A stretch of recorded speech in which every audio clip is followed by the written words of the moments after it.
boxing, beats and rhymes. No one can do it better. Now, the comment section didn't agree with my take on Gervonta Davis, and they were saying that Ali didn't take exhibition fights while he was a world champion. Well, he fought the wrestler Inoki in '76 while he was champion. He also fought exhibitions at the Camp Casey military in '76. He fought Michael Dokes, future WBA heavyweight champion, in an exhibition in 1977. There was also the exhibition against John L. Gardner in London shortly before he retired after winning the belt back from Leon Spinks. There was a passive-aggressive response. Oh, can you tell us which fights they were? Come on, lads, don't doubt my knowledge on old school boxing. Don't do that. And I didn't say in the video, well, Ali done it, so Tank can do it. I didn't say that. You guys brought that up. Tank, as Eddie Hearn said, has probably got a tax bills. Tank is paying probably a lot of people's bills right now. They're relying on him to pay them bills. And Tank ain't no different to anybody else slaving their guts out. It's not Tank's decision solely either. Tank's got people working for him who are trying to get the most they can for Tank every time he risks his life going in that boxing ring. The PBC need that fight. Their output has slowed down to a snail's pace. Where do you think they're getting revenue from? They've had to outsource the likes of Morrell and Benavidez to get that revenue back. And even when they were putting on cards with Canelo, they had to share the workload with DAZN. Boxing's not an easy game, and it runs on money. A lot of people are saying that Tank is messing Lamont Roach about. But the fight got delayed last year because there was issues with the venue, apparently. Is that Tank's fault? There are no winners here. Lamont Roach hasn't defended that 130-pound strap for a year and 2 months, while Jazza Dickens is waiting for a title shot. You don't think Jazza would like a title shot? It's not Lamont Roach's fault. He had to wait for the first Tank fight, and now he's been waiting around for the rematch. It's just the business of boxing and the politics of boxing. boxing, Beats and rhymes. No one can do it better. It looks like Adam Azim has left Boxer following Vidal Riley and Joshua Boazzi out the door, and that's down to money. Ben hasn't got enough money to put on a whole load of cards to accommodate all his fighters. You can't do this thing here at a certain level if you don't have the investment. Not for the fights you guys want to see. You guys don't want to see Ben Shalom putting on the Northern Area heavyweight title. You're not going to stay up to watch that. It's not going to get no viewing figures. The type of fights you guys want to see, you need considerable financial investment. There's no way around it. Now, where does Adam Azim go? Does he go Matchroom? I think a lot of people are thinking it's unlikely because Eddie Hearn put the pressure on Ben Shalom and on Adam Azim to take that Dalton Smith fight, defend his European title against Dalton Smith, and then Ben Shalom pulled him out of the purse bid to fight for Dalton's British title. But business is business. If they can do good business with Matchroom, I don't think Shane McGuigan would take it personal. I'm not sure about Adam Azim and his people. Frank Warren looks like the front runner at the moment though. Shane McGuigan, he said he doesn't really want to put Adam in no 8-rounders or 10-rounders. These fights are not really going to improve him. So they're looking towards title fights, British title, European title, world titles. And they were saying it's no point them going to someone who's going to give Adam Azim a whole lot of money and then spend 45 pence on the opponent, and then the fight has no value. So they don't think Ben Shalom can take on the workload right now. And it is a bit of a struggle for Ben. You have to wonder who's going to leave next. And it's down to finances. boxing, Beats and rhymes. No one can do it better. There's been people complaining about the undercard of Canelo versus Crawford, although it's not pay-per-view, but they're still complaining. I mean, you got Mbili versus Lester Martinez, a 168 battle of unbeatens. At 154, you got Bird Chuck against the durable and capable Brandon Adams. Brandon actually stopped Bird Chuck a few years ago. Team Bird Chuck will be banking on some slippage. He's in his mid-30s right now, and they'll believe that Bird Chuck has improved since then. Callum Walsh, Dana White's boy, against Fernando Vargas' son. That's a super welter. At heavyweight, unbeaten Ivan Ditchko, very good amateur, against Jermaine Franklin Jr. Ditchko, 6'9", 15-0, 14-sided distance, but he's 35 years of age. Why the likes of Ditchko and Jalilov leading it so late. Jermaine Franklin obviously took Anthony Joshua and Dillian White. The distance should be a good test for Ditchcode. You got Terence Crawford's homeboy, Steve Nelson, a very capable super middleweight who gave Diego Pacheco a very good fight. He's on the card too. It's not a bad card for the price of subscription. It's not a bad card. But boxing fans will cry and complain and complain and complain. And this isn't no $80 in America or whatever they charge in the UK and you've got to get up 4 or 5 a.m. in the morning. This is just subscription priced boxing with an undisputed 168-pound title fight against 2 of the best boxers in the game. They're saying that Bud looks jacked. Well, he should do. He's on Victor Conte's snack. And his legs look powerful, look very powerful. And he'll definitely be in the best shape he can be. Canelo obviously was seen sparring with Jaron Boots Ennis, who gets the most out of these sparring sessions. Jaron Boots Ennis' next opponent is nothing like the body type of Canelo. Bud and Boots are known to switch hit. Could be a few similarities between their styles. When both Boots and Crawford were at welterweight, they had their back and forths. Could this be a ploy from Boots and Canelo? Because Canelo's fighting him in a few days' time to try and get in Bud's head a little. FBA's talking about Jerome Boots Ennis isn't on code. People are definitely getting excited for this fight, which is good. I've just got to figure out how I'm going to watch it because I haven't committed to a Netflix subscription yet. Boxing. Beats and rhymes. No one can do it better. Wars are closing in. Andy Cruz is now ranked number 1 with the IBF. Number 2 with the WBA. WBC is ranked number 1.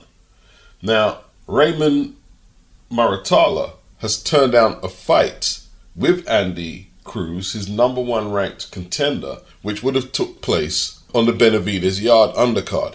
Muratalla has instead opted to negotiate a fight with Floyd Schofield, who is ranked number 2 in the weight class.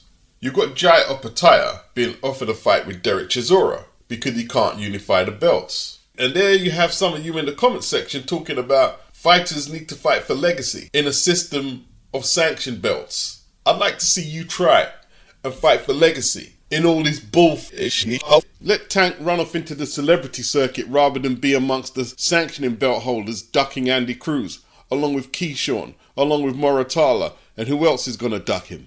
Logic means you cannot use Tank Davis as your example because he's an anomaly. For every Tank Davis, there's an Andy Cruz being ducked by the title holder when he's the number 1 contender. For every Tank Davis, there's a Jai OPETAIA who is now looking at a possible fight with Derek Chisora at heavyweight because he can't get the other cruiserweights to take part in unifications.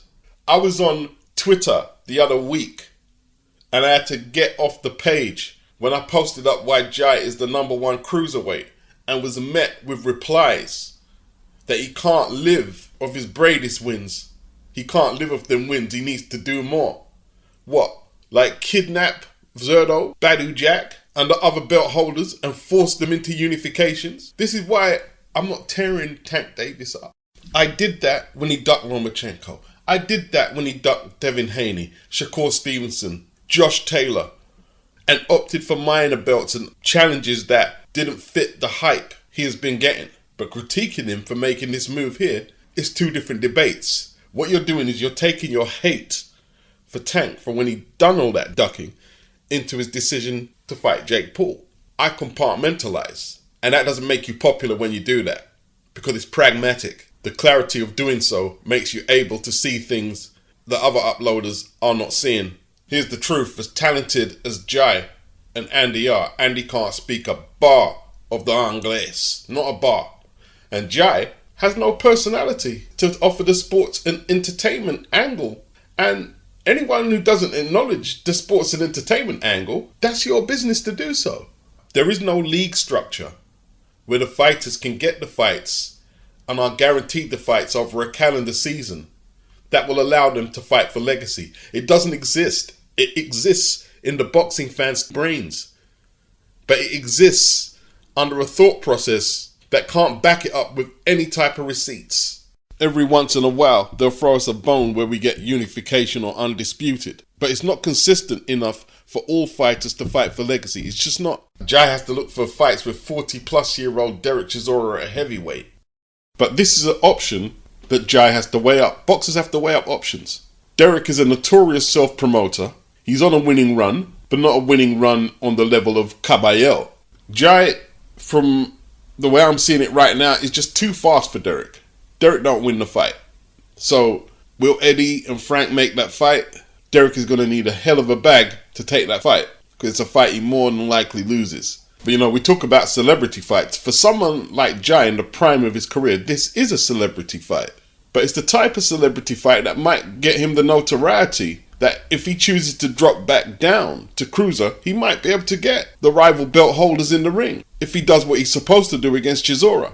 But Jai would have preferred to wrap up the cruiserweight division and then move up to heavy, like Holyfield and Usyk did it. But because of how the sanctioning bodies have structured the sport, Jai cannot focus on wrapping up all the belts, and he does not have that option. So he has to exercise options outside of that. And I guess it's a part of the human condition.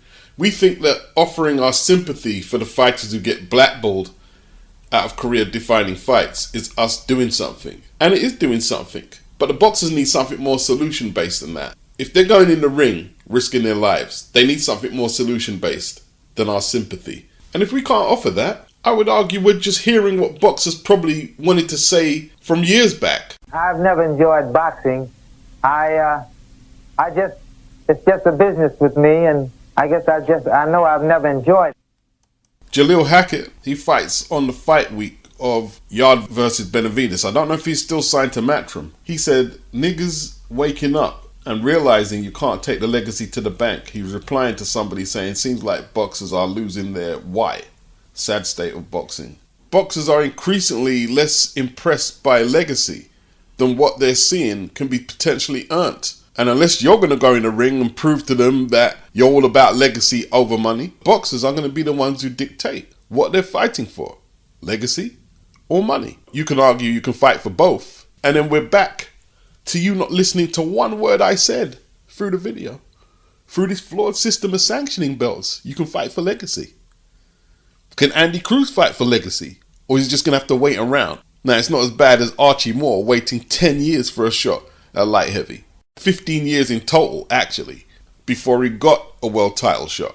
There is no level playing field. Just the other day, we're talking about Tom and Jerry fights, and that certain fighters won't be invited to the ball. MURATALLA is not ducking Andy Cruz to annoy me. He's doing what his team is telling him to do. He turned down $2 million to fight Andy Cruz. He's going to fight Floyd Schofield. Floyd Schofield didn't duck out of his title shot against Shakur Stevenson to annoy me. Now, he could have been sick, but I don't believe he was. He was told to do that by Golden Boy. Anyone really believe that these boxers are making these decisions by themselves? Huh? Josh Kelly talking about Boots has never seen a star like mine. And then you got Adam Booth talking about it was a low ball offer. They wanted to get paid the same type of money that the Saudis were paying Josh Kelly to get his face cut up by the British dude who at least should have got a draw from that fight. And Josh has never been invited back to Saudi since. It's all damage control. See, good damage control was Floyd avoiding Shakur Stevenson and then ironing out Tevin Farmer in his next fight. You see, when they do that damage control, when they do the protection job for you, you've got to go out there and perform. You've got to do what Floyd did. And now you're going to hear his dad flapping his gums about how he's going to beat up MURATALLA. They did what they were told and they executed. They're going to get that title shot ahead of Andy Cruz, the #1 contender. The problem is there's too many boxing fans who think that the boxer is just making these decisions independently without no input from managers, networks, promoters, and it's just simply not the case. Gervonta Davis didn't take a lot of the fights we wanted to see him take, but he knocked off unbeaten fighters like Martin and Ryan Garcia. He dealt with who they put in front of him, except Lamont Roach. But here's the hard facts and how hard boxing is. There are a lot of boxers who do what they were told. They abide by the matchmaking. Now, you fight who we tell you to fight, not who the fans tell you to fight. They abide by it and still get their ass whooped in there. Because it's hard enough just to win in boxing, let alone just follow the game plan. The job of the boxer is to follow the game plan. Follow the matchmaker's game plan. Follow the management and the promoter's game plan. That's the job. You're paying advisors for nothing. So when you're seeing all this legacy and greatness, not from all fighters, fighters from different eras may have different stories, but when you're seeing all this legacy, don't get it twisted. The boxer didn't just pick his opponents, all cavalier and swashbuckling and just randomly pick them off from 1 to 10. No, there's a matchmaking process, manufacturing if you like. Now it's a little like when your dad tells you that Father Christmas ain't real or the Tooth Fairy ain't real. But don't forget, the boxers still have to work damn hard. When Sonny Liston was champion, Henry Cooper from the UK, his manager Jim Wick said, I wouldn't let Henry walk down the same street as Sonny Liston. They weren't going to fight Sonny. Boxers have always fought to instructions.